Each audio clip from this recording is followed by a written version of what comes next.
what we've done before this class was we learned the idea of the limit, and we learned that limit can be at the point, and then to find the limit at the point, we find the limit from the left and from the right. We learned that if left limit don't meet right limit, they're not friends, so limit doesn't exist. If they meet, even if there's a hole there, there's a limit, because limit basically points at stuff. It doesn't have to reach that thing, just points. So we were doing something numerically last time and graphically. Let's do the easy one, algebraically. That is 1.4, calculating limits algebraically. Algebra, the favorite part of the class, is going to be in this chapter.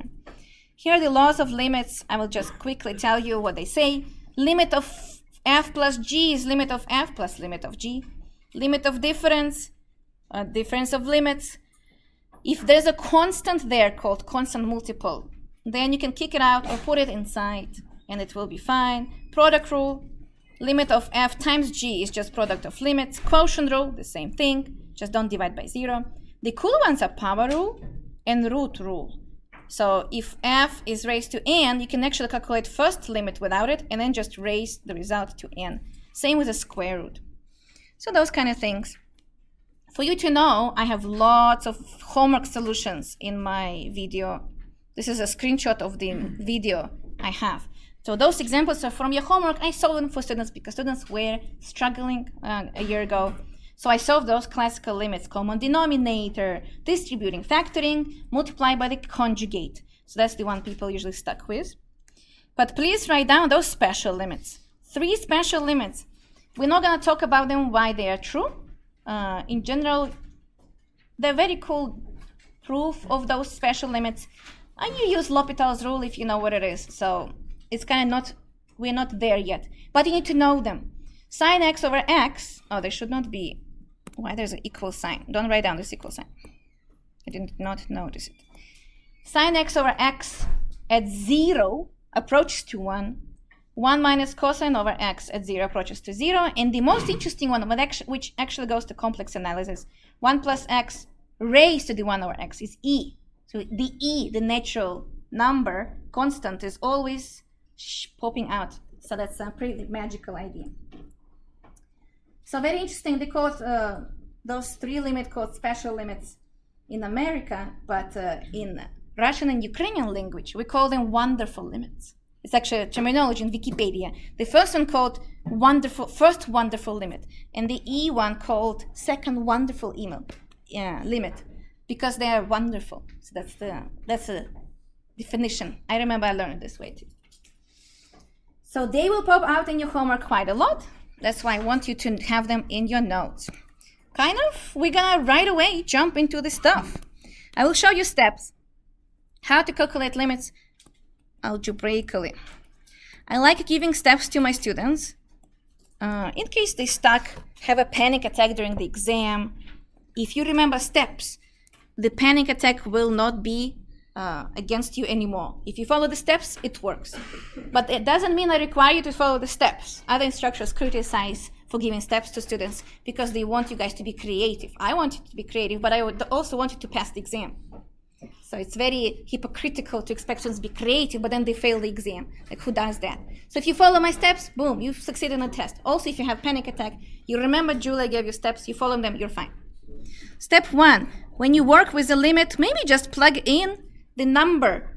X approaches a number, 0 or 5 or whatever. Just plug it in. Maybe you're overthinking and everything is fine. So we have those in the homework example. Well, mostly it's not fine. So if you cannot, if it didn't work, and by didn't work, you get division by 0. You have 0 over 0. You already saw those cases before. Then your job is to simplify. And that's where algebra comes into the picture. Simplify. Let me highlight. And that is the creative process. How do you simplify? And I will give you just a list of things that usually we put in the homework. For example, the most convenient one, maybe you need to factor it out. Factor. Factor it out. We practice factoring in the lecture 0. Maybe factor it out, cancel out something, and it worked. If that did not work and there's nothing to factor out, create a full square. So ax squared plus ax squared 2ab plus by squared. That's probably not, should not write down like this. Let's do it without a and b. I'm merging two formulas. Is a plus b squared. Maybe create a full square, they call it full square, or figure out how to do that. And you can use plus, okay, that it doesn't make sense. I'm mixing two letters for some reason. xy, thank you. xy. And then you can do negative sign over here. So this formula will be the most popular one in this homework.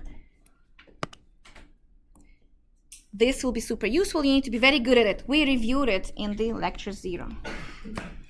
Then the other one is super popular, will be x squared minus y squared is x minus y and x plus y. We also reviewed it in lecture 0.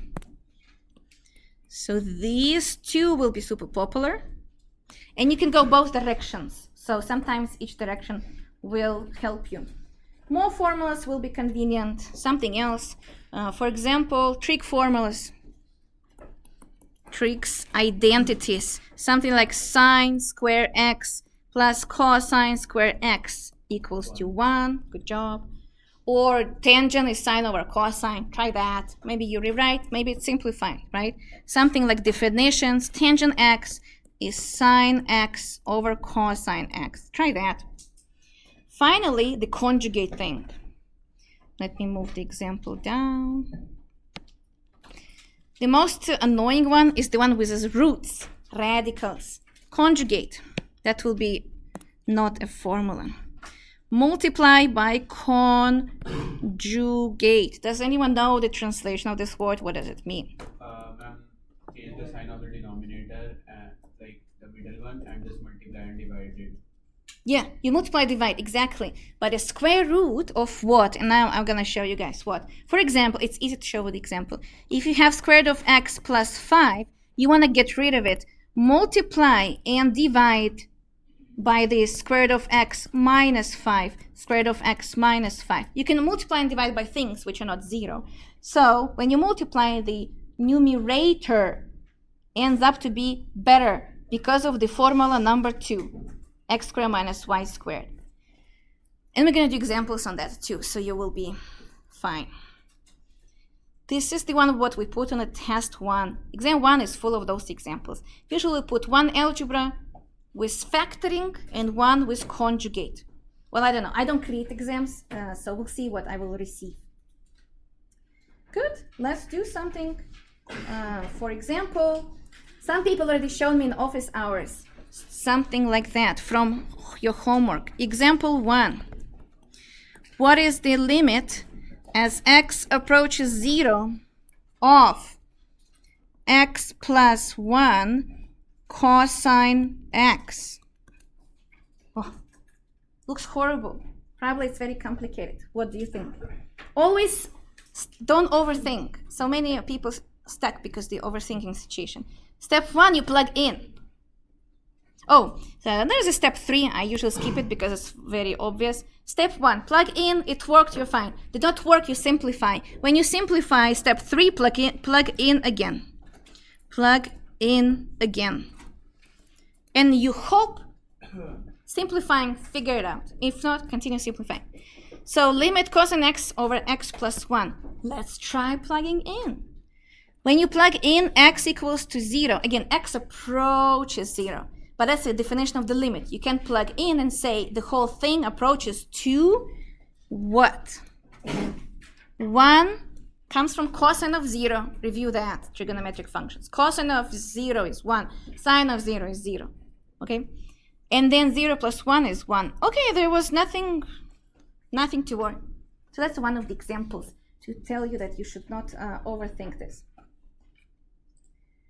And then let's try something from your homework. Algebraic. Why? So they always tell you algebraically calculate. That means please don't waste time graphing it or anything else, which is kind of weird because why not to graph it, for example? But if on the exam we ask you to do it algebraically, you have to show the work. Algebraically calculate the following limit exactly. So no decimals. Limit of, let me zoom in, 5 minus 5x all over 1 minus square root of x. When x approaches 1, so it's kind of also important where x approaches. If x approaches 0, we're fine. If x approaches 10, we're fine too. X approaches minus 17, we're not fine. We cannot plug negative number into square root. But x approaches 1, is it fine or not? Step 1, let's plug in. Step 1, so solution. Plug in, and I will just write down once the steps.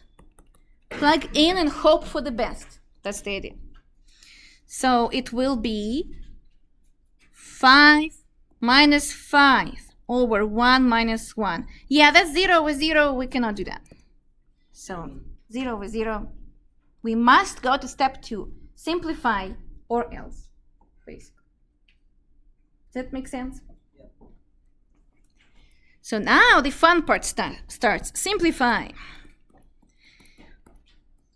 This is the creative part. You can try to factor 5. Usually if you see square root, you know where it's going. It's conjugate thing. It's the root thing. 1 minus square root of x, the goal is to get rid of division by 0. Remember, 0 in the numerator is okay. That is fine. 0 divided by 5 is 0. So we don't have problems with that. Division by 0 is not okay. So my idea is to get rid of 1 minus square root of x because that is 0 at 1. To get rid of it, we can multiply by 1 plus square root of x. And the formula collapses nicely into something new, and we hope it works. Usually you see square root, you multiply by the conjugate. Let's see if it works. So, simplify. I see a square root, so I will try to multiply by the conjugate. You write down limit, don't skip it. X approaches to 1. 5 minus 5x. 1 minus square root of x. And now I want to multiply the denominator by the conjugate, which is 1 plus square root of x. You should see a little bit one step ahead. Is this going to be a formula called difference of squares? I reviewed it. So it will be 1 minus x. 1 square minus x squared, that kind of thing. But you cannot just divide by things. It will not be the same limit. So you multiply by the same thing to be fair. You cannot just divide by stuff. And that changes everything. But you can multiply and divide. Numerator will be changed, but we don't care about that. Again, 0 in numerator is fine. Denominator needs to be simplified so it's not 0. Equal sign. Limit x approaches 1, and you start simplifying. The denominator is a formula called difference of squares. 1 minus, so a minus b times a plus b gives you a squared minus b squared. So it will be 1 squared minus x, because it's square root of x squared. 1 squared minus square root of x squared. You don't have to write down the detailed steps. You can just do 1 minus x. It's fine. And the numerator is this messy thing, which I will not distribute. I don't want to. In general, with limits, if I say simplify, it says factoring. So why would I distribute? It's factoring usually is a good thing. Let's try. Maybe it is now good. Step 3, plug in again. Let's see, why do you think it's, well, let me write down. It is 1 minus x. Agree? Let's plug 1. Numerator is 0. Denominator is 0. Not enough. So, and then you repeat the cycle. Keep simplifying. Basically, keep going. Don't give up. You can get stressed. Go get some tea. Call your friend. Complain. And go back and keep going. Post your question to the forum, actually. We do help there. I already help people. And why not? What do you think we should do to get rid of the 0 in denominator? Over there. Yes? No? Yeah, someone. Oh, yes. Factor out the 5. Let's factor out the 5. And then what did you say? So you can cancel the top and bottom. And then we can cancel what part of the top and bottom? just the 1. 1 minus x. Amazing. So let's factor out 5, and then 1 minus x will cancel out. Then the denominator goes away completely. That's the best solution, the best result ever. So it's going to be a limit x approaches to 1. We're going to have 5, 1 minus x. I'm speeding up a little bit. 1 plus square root of x. The denominator is 1 minus x. We notice the same part, and it's not 0. Okay, well, whatever I just said actually is weird. Didn't I just said we want to get rid of the zeros? Because 1 minus x is 0 at 1. But now we're canceling it out. You might not remember, but you cannot cancel out things which are zeros. That's just not legal. You cannot divide by x and cancel it out if it's 0. So then why I'm doing it so bravely? Because it's a limit. Can anyone comment what does you mean? Because it's a limit. It's not exactly equals 1. Exactly. This thing doesn't say x is 1. No. It says it points at 1. So remember, it's 0.99999. So 1 minus 0.99999 or 1 minus 1.00001, it's not 0. It's rounded. That's why it's legal to cancel out. Those are those small things to consider. Yeah? Will it be illegal to cancel it out? So you cannot cancel out 1 minus x over 1 minus x, say, times 5, with no limit. You cannot actually just get rid of those things. We did it in algebra. You cannot divide by 0. So if you know that x is 1, you're dividing by 0, right? Because canceling means dividing, and you cannot divide by 0. So we always say you cancel it out if x is not 1. That's what we did in algebra and pre-calculus. Those are the small things. You actually never really have to mention this. We usually keep it in mind. If you cancel out 1 minus x and never mention x is not 1, you're losing one of the roots and so on. So that's why we don't do that this way. But it's a cool idea here. It's just pretty smart that x is not 1. The idea of the limit is getting very close, pointing at 1, but never reaching 1. Anyway, let's keep going. We have 5 times 1 plus square root of x. Repeat step 1. So the step 4 is saying plug in again parentheses. I don't need the first parentheses. What does it end up to be? 5 times time to wake up. Whose alarm is that? 5 times 2, 10. This is the answer. Okay, can you do this for your homework? And then the questions, can you do it on a test? Those are classical exam questions. That's why your homework is so long. It's like 20 problems. Because basically you do this factoring, multiplying by conjugate, factoring more, square, sums, and so on and so on. They start easy and then they get annoying. So don't postpone your homework. Yeah. Ma'am, in the exams, ma'am, like in American system, is there step marking too? No. Good question. I show those steps just because I think it's easy to explain and follow, but no, you don't have to. So if I like even miss some steps, Yeah. like, which I do in my mind, and if the final answer is correct. That's a good question. How many steps you can miss? Try to show work to get full credit. Yeah, we usually tell students to show all the work, especially for the first exam. Okay, the question is not so that easy. Should we show all the work on a test? For the first exam, you show all the work. On the third exam, I don't care about this anymore. It's kind of like the more you proceed in the material, I don't care about all material anymore. So in calculus 2, this will show up again, and we're allowed to skip all of it and give the answer. In calculus 3, this shows up again, and we tell students you can do it in a calculator. We don't care. So like the higher you go, the less we're concerned about factoring and stuff. But the first exam, we're concerned. That makes sense? Yeah. So show your work until I tell you you don't have to. Maybe that's how I should answer. Yes? I was wondering what conjugate actually means. Yeah, does anyone know the conjugate thing? What does it mean? Where did it come from? For me, it was a new word in English. Conjugate. I wonder if it has a Wikipedia page. Multiply by the conjugate is this process I just mentioned. Conjugate. So apparently it's in grammar, even in biology. Interesting. Genetic material. How cool is that? Connected or related. Blah, blah, blah. But in math, Let's see. Conjugate. Change the sign in the middle of two terms. Interesting. Two pairs of binomials, polynomials, right? With identical terms but sharing opposite operation in the middle. Basically change the sign. In the square roots, we change the sign, so you have a square minus b square situation. It's like a conjunction which goes with the first term. Yeah.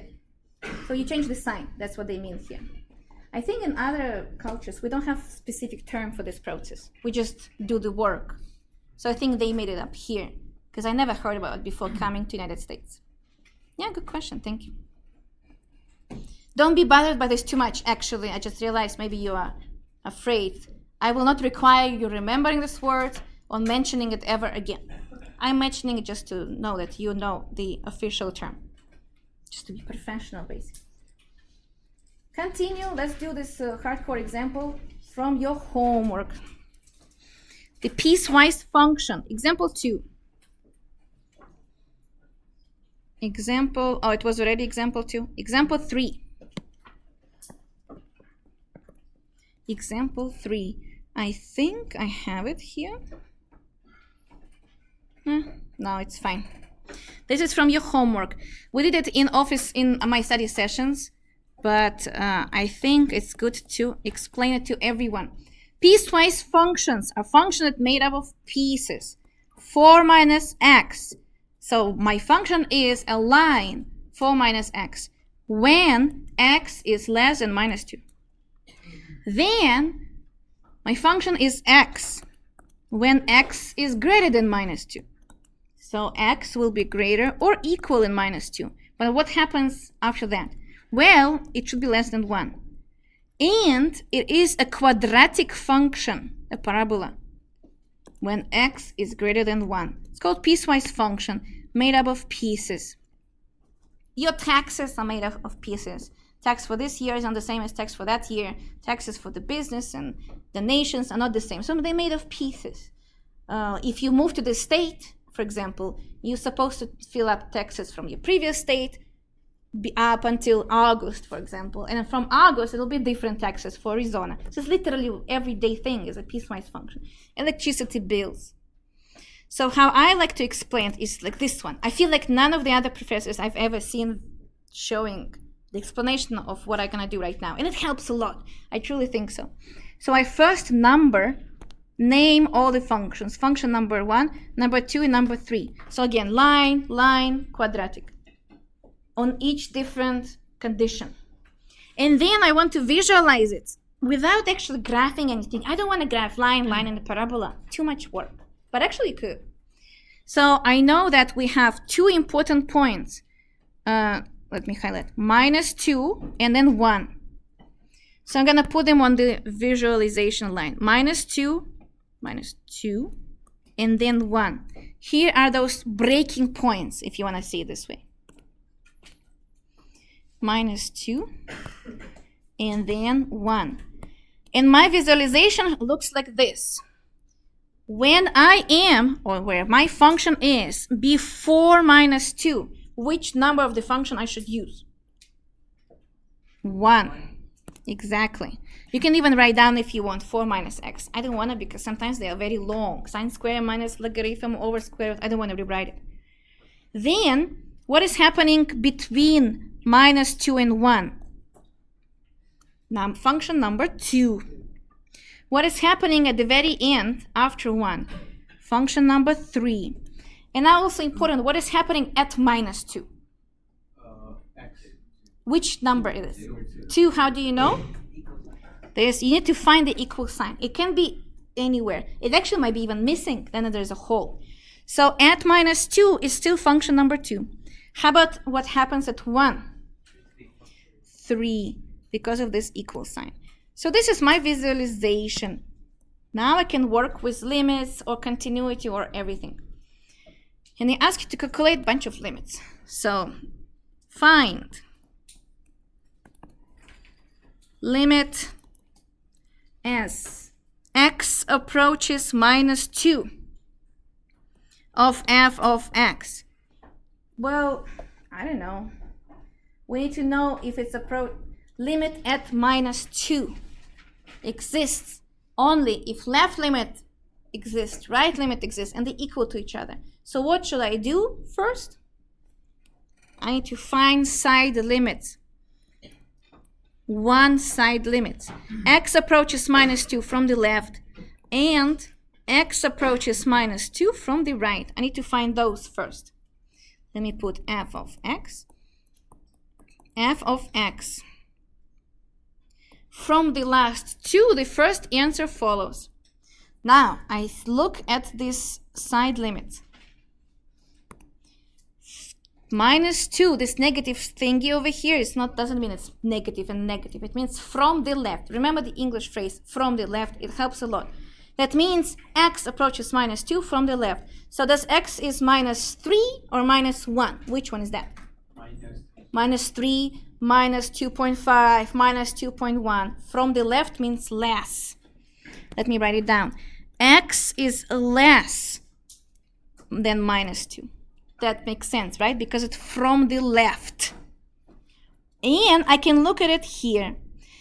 Visually, x approaches -2 from the left. It's from the left. From the left. So which function do I need to use to plug in -2? Number 1. It's on the little drawing, or because x is less than -2 over here. And that's how you choose. You choose function number 1. Let me put it in the circle. So that means I need to use, when I plug in -2, and I don't plug -2 minus. Minus just tell you the side we're approaching -2. I'm plugging in -2. 4 minus x.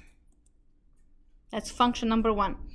-4 minus -2 is 6. So this gives you 6.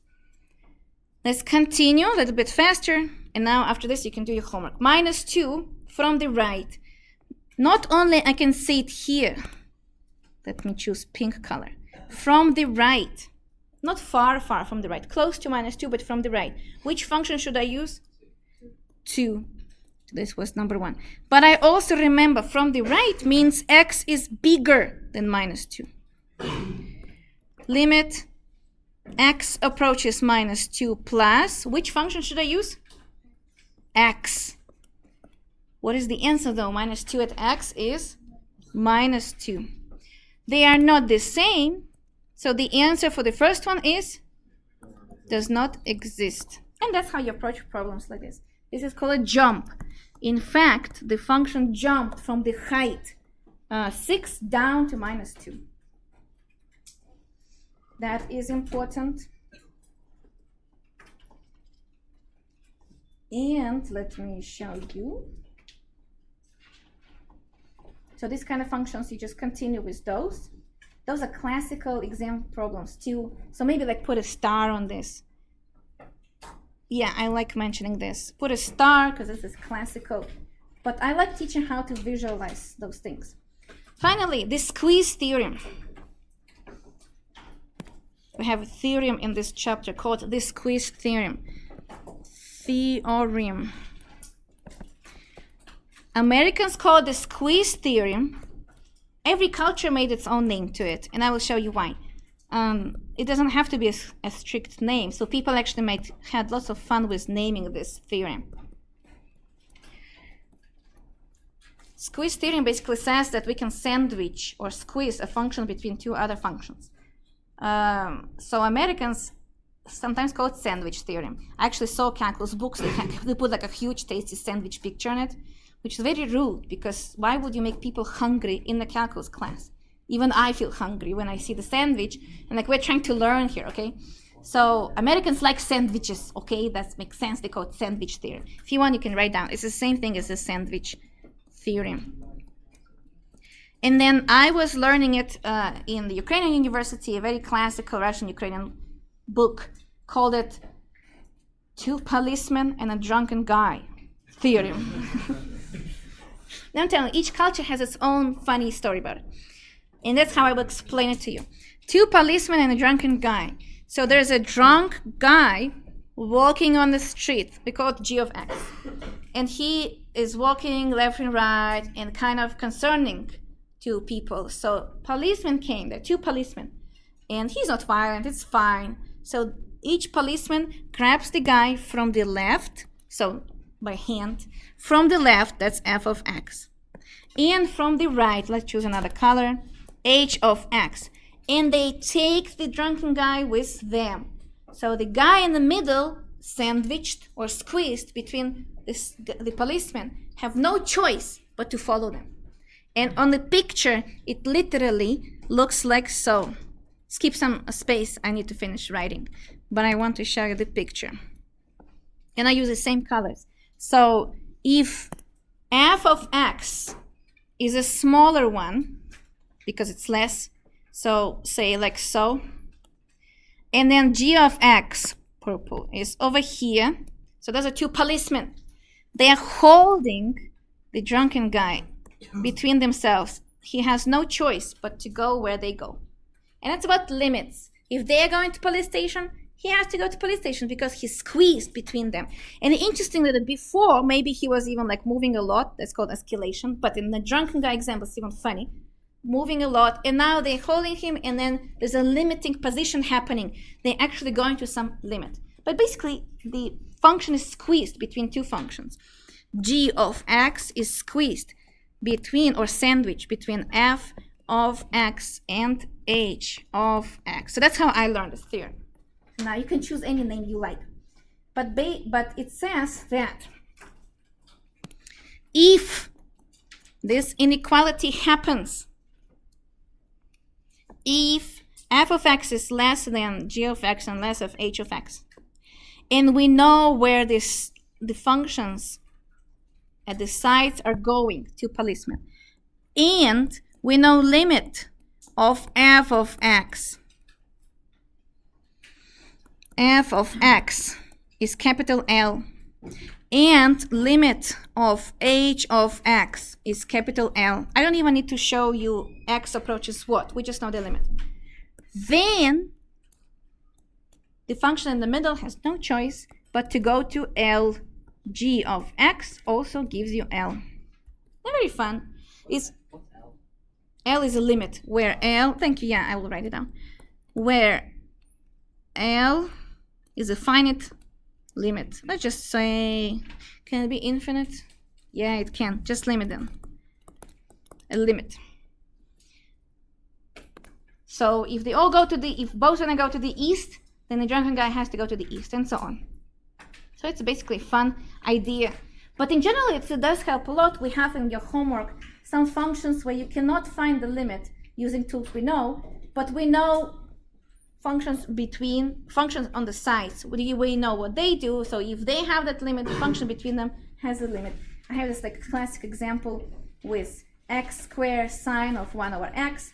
We basically literally squeeze the function between two other functions. We know where they go, and by the squeeze theorem, the middle function also go to that direction. And you can remember a funny example of a drunken guy and two policemen. Again, you see, Americans like food, so it's a sandwich theorem. Sandwiched. Can remember that. Questions about this? What do you think? I want to remind you, I can show you lots of examples, but right now in class, but I want to start a new chapter 1.5 because I showed these examples in my videos, and it's mostly full of algebra. So if you start, just post on the forum together, we're gonna solve them.